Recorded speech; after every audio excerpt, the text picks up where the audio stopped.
We are Onyx Imaging. We are the highest rated and most reviewed printer service center in Oklahoma. Hey there YouTubers, it's your girl Brett over here at Onyx. Today I'm going to show you the common causes of a paper jam, and I'm working with an HP M451dw. A lot of times the paper jam will start in the tray.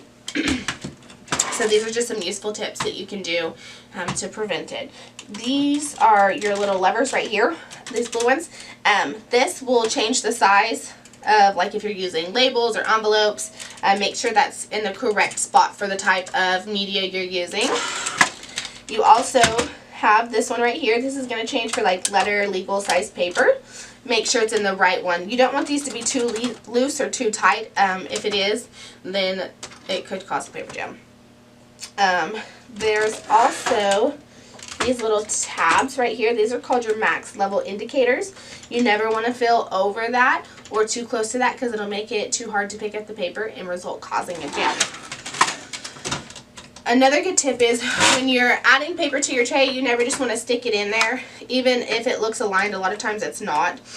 So what you do is take your new paper, mix it with your old paper. And since we live in Oklahoma, a lot of times I like to fan out my paper.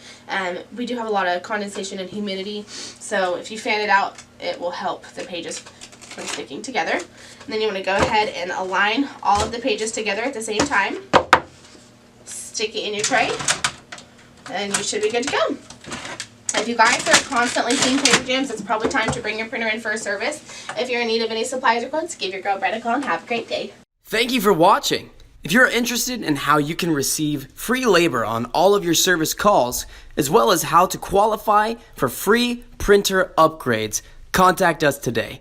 We are here for all of your printer and office supply needs.